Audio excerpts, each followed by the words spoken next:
호돌이 썰툰. 호돌이의 기묘한 이야기.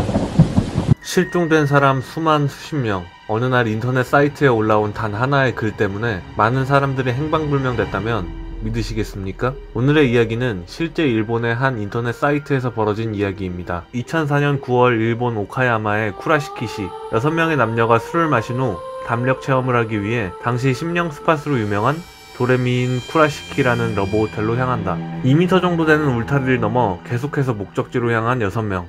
하지만 이상하게도 도착지엔 생각했던 건물은 없고 나홀로 전등만 켜져 있는 곳을 발견하게 된다.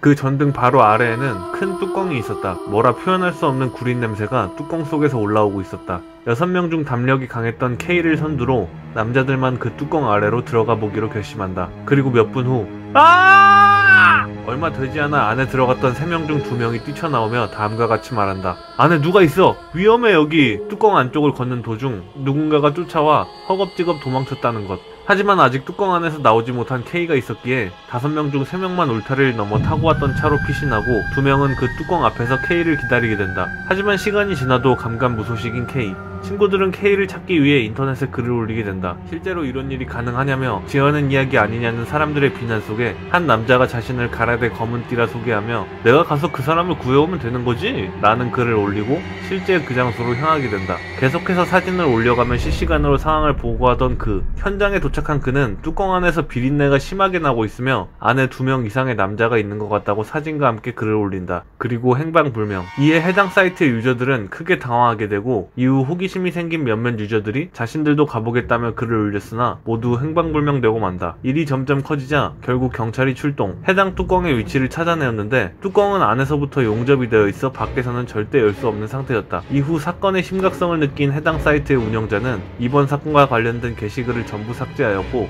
이 이야기는 전설로 남게 된다. 호돌이의 기묘한 이야기.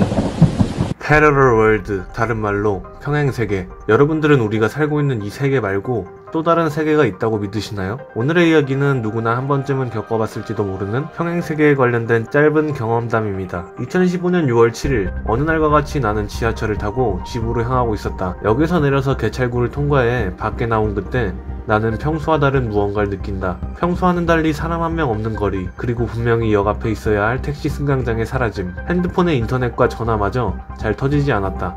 사진을 찍으려 해보아도 무슨 이유에서인지 계속해서 꺼지는 핸드폰. 몇 번을 시도해봤지만 계속해서 먹통이 되는 바람에 나는 사진 찍는 것을 포기하고 밝아 보이는 쪽을 향해 걸어갔다. 잠시 걷다 보니 어느덧 번화가가 보였다. 번화가는 지나치게 밝았고 마찬가지로 사람 한 명 없었다. 눈을 뜨지 못할 정도로 환한 거리 풍경에 눈이 부셨지만 어째서인지 그 번화가를 걷고 있으니 행복한 기분이 들었다. 잘은 모르겠지만 뭐라고 표현할 수 없을 정도의 벅찬 감정, 입에 절로 미소가 지어지는 행복감이었다. 번화가 속을 좀 더 걸어 들어가니 그곳엔 고양이가 있었다. 고양이를 만지기 위해 손을 뻗는 그 순간 나는 잠에서 깨어났다. 꿈이라기엔 너무나 생생한 기억에 갸우뚱거리며 침대에서 일어나려는 그 순간 나는 보았다. 내 팔에 그어진 흐릿한 고양이 손톱 자국을. 어쩌면 나는 꿈을 꾼 것이 아닌 잠시 평행세계에 갔다 온 것이 아니었을까? 호돌이의 기묘한 이야기. 때는 중학교 입학 전 가을. 나는 4시에 피아노 학원에 가기 전에 잠깐 B와 함께 같은 동네 살고 있던 C의 집에 놀러 가기로 한다. C의 집은 내 집으로부터 30분 정도 되는 거리. 당시 초등학교 저학년이던 나에게는 다소 먼 거리였다. 하지만 조금이라도 더 많이 놀고 싶은 마음에 약속 장소까지 열심히 뛰어나간 나와 B. 그러나 B와 내가 C의 집에 도착했을 때는 이미 3시 45분이 되어 있었다. A는 슬픈 목소리로 C의 할아버지에게 물었다. 지금이 정말 3시 45분이 맞나요? 그러자 할아버지는 핸드폰을 켜 시간을 확신시켜주며 말했다. 3시 45분이야. 오자마자 가야 한다는 것이 슬펐지만 피아노 학원에 4시까지 가야만 했기에 B와 C를 두고 혼자 다시 집 쪽으로 향할 수밖에 없었다. 나는 학원에 늦지 않기 위해 있는 힘을 다해 집으로 뛰어갔다. 점심에 시장에 간 엄마가 돌아오기 전에 도착해야 한다는 압박감이 심했던지 뛰는 내내 하나도 힘이 들지 않았었다. 그런데 생각해보면 이상하게도 그날 집으로 돌아가는 길에 아무도 마주치지 않았던 것 같다. 그 대신 새하얀 트럭 한 대가 반대편에서 오고 있었는데 차 안에 있는 아저씨와 눈이 마주치는 순간 아저씨는 나를 보며 깜짝 놀란 얼굴로 차를 세웠었다. 당시 나는 학원이 급했기에 그 차 옆을 지나쳐 계속 뛰고 있는데 지나친 차 뒤로 아저씨가 소리치는 목소리가 들렸다. 그쪽이 아니야. 이상한 아저씨라고 생각했다. 나는 급한 대로 아저씨의 말을 무시했고 목적지인 집으로 다시 뛰어갔다. 집에 도착하니 엄마는 TV를 보고 있었다. 큰일 났다 싶어 시계를 확인해보니 무언가 이상했다. 여전히 시간이 3시 45분이었던 것이다. 분명 씨의 집에서 우리 집까지 30분 넘게 걸리는데. 나는 놀라 엄마에게 말했다. 엄마, 시계 고장난 것 같아. 지금 4시 넘지 않았어? 무슨 소리야?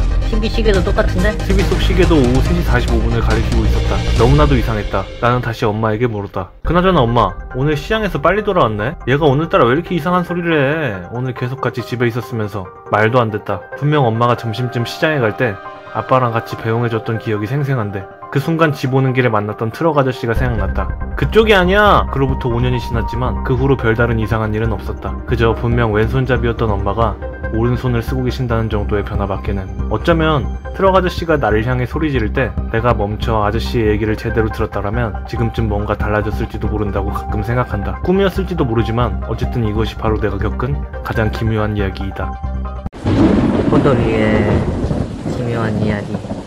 1997년 서울 방배동에서 일어난 살인사건에 관한 이야기이다. 당시 나는 대학 신입생이었는데 갑자기 과제와 기말고사 대비가 겹쳐서 밤새도록 자취방에서 정신이 없었던 때였다. 그러던 중에 갑자기 방 한쪽 벽에서 쿵 하고 벽을 두들기는 소리가 들려왔다. 하지만 평소에도 방음이 잘 되지 않는 얇은 벽으로 된 집이라는 것을 알고 있었기에 크게 개의치 않고 있었다. 그러나 그날따라 의외로 그 소리가 너무나도 오래 들려왔고 약해졌다 강해졌다가 끊임없이 반복되고 있었다. 공부를 하던 중이었던 터라 그 소리가 너무나 신경 쓰였던 나는 결국 참지 못하고 내 쪽에서 벽을 세게 두들겨버렸다. 소리는 잠잠해졌고 나는 간신히 숙제를 끝내고 잠이 들 수 있었다. 다음날 아침 나는 웅성거리는 소리에 일찍 잠에서 깨게 되었다. 소리가 들리는 쪽으로 나가보니 경찰과 형사들이 모여있었고 자세한 얘기를 들어보니 옆방에 부부가 살고 있었는데 부부싸움 도중 남편이 아내를 죽여버렸고 두려움을 느낀 남편의 자수로 인해 경찰이 범행 사실을 알게 되어 현장에 온 것이었다. 바로 옆방에서 살인이 일어났었다는 소식에 살짝 충격받았었지만 형사들이 조사 차원으로 이것저것 질문을 하고 있었기에 어제 들었던 쿵쿵거리는 소리와 그것을 들은 시각 등을 그들에게 자세히 말해주고 있었다. 그런데 그때 내 얘기를 듣고 있던 형사들 중 한 명이 어디가 이해가 안 간다는 듯 말을 꺼내기 시작했다. 그런데 벽 두들기는 소리를 들은 시각이 11시라고 하지 않으셨습니까? 그런데 그 시간은 이미 남자가 자수를 한 뒤거든요. 부검 결과 죽은 아내의 사망 추정 시각도 9시 50분쯤으로 나오는데 그렇다면 밤 11시에 내가 들었던 소리는 도대체 무엇이었을까? 형사의 말을 듣고 그날 밤에 벽을 두드린 것이 왠지 모르게 이미 귀신이 되어버린 그녀의 혼일 것만 같아 오싹함에 한동안 멍해 있었다. 그리고 나서 몇 년 후 나는 군대에 가게 되었고 야간 근무 중 선임에게 이 이야기를 들려주자 고참은 다음과 같이 말을 하였다. 그 소리 말이야, 차라리 귀신이 낸 소리라고 생각하는 게 낫지 않아? 혹시라도 부검 결과가 잘못된 거고 그 아줌마가 그때까지 실제로 살아있었어서 자기 좀 살려달라고 벽을 그렇게 필사적으로 두들겼던 거라면 그 아줌마가 널 얼마나 원망하면서 죽어왔겠냐? 그날 그 선임의 말 이후로 나는 더 이상 그때의 일을 생각하지 않기 위해 노력했다. 선임의 말대로 내가 살려달라는 신호를 무시하는 바람에 그 여자가 결국 죽어버린 걸까봐. 호돌이의 기묘한 이야기.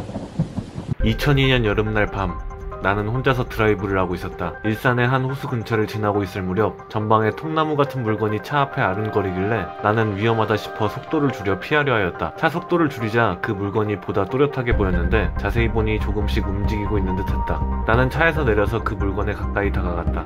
그곳엔 쓰러진 여자의 팔을 잡아당기고 있는 남자가 있었다. 남자는 나를 보며 말했다. 도와주세요! 남자의 말로 둘은 호수에서 동반 자살을 시도하려 했다고 했다. 하지만 호수에 뛰어들었을 때 남자의 생각이 바뀌었고 같이 물에 뛰어들었던 여자친구를 구해 물 밖으로 나왔지만 이미 여친은 의식불명 상태였다고 한다. 그런 그녀를 구하기 위해 남자는 그녀를 끌고 필사적으로 도로까지 기어나왔던 것이다. 워낙 시내로부터 거리가 있는 호숫가였던지라 구급차를 부르는 것보다는 내가 직접 둘을 병원으로 데리고 가는 것이 더 빠를 것 같다는 생각이 들었다. 나는 그나마 의식이 있던 남자를 부축하며 두 사람을 차에 태웠고 곧바로 시내로 향했다. 하지만 어렴풋이 알고 있었다. 여자는 이미 죽어있는 것 같다는 걸. 남자를 도와 그녀를 부축할 때 느꼈던 그녀의 체온은 이미 산 사람의 것이 아니었다. 하지만 남자의 여자를 구하고 싶다는 마음이 간절했기에 나는 그의 부탁에 따라 그녀를 병원으로 모시고 가고 있었다. 병원은 아직인가요? 이러다 죽겠어요. 곧 도착할 것 같아요. 걱정하지 마세요. 그렇게 한참을 달려 병원에 도착했고 두 명은 바로 응급실로 옮겨졌다. 한편 병원 측에 연락을 받은 경찰이 이내 나를 찾아왔다. 나는 남자에게 들은 대로 두 사람이 동반 자살을 하려 했다는 것부터 시작해서 지금까지의 상황을 경찰에게 설명해주기 시작했다. 그렇게 해서 남자분이 여자분을 데리고 도로까지 나와 계시더라고요. 그 순간 경찰의 표정이 모호해졌다. 네? 이상하네요? 뭐가 이상하시다는 거죠? 혹시 여자 말인가요? 아, 여자분은 그때 제 눈에도 이미 죽어있던 사람처럼 보였어요. 아니 그게 아니라요. 당신이 두 사람을 만났다고 한 시각쯤엔 두 사람 모두 이미 사망해 있던 상태였습니다. 여자분뿐만 아니라 남자분까지도요. 그렇다면 내가 본 남자는 누구였을까? 물속에 가라앉기 싫은 남자의 영혼이 만들어낸 허상이었을까? 나는 그날 이후 그 호숫가 근처에 얼씬도 하지 않게 되었다.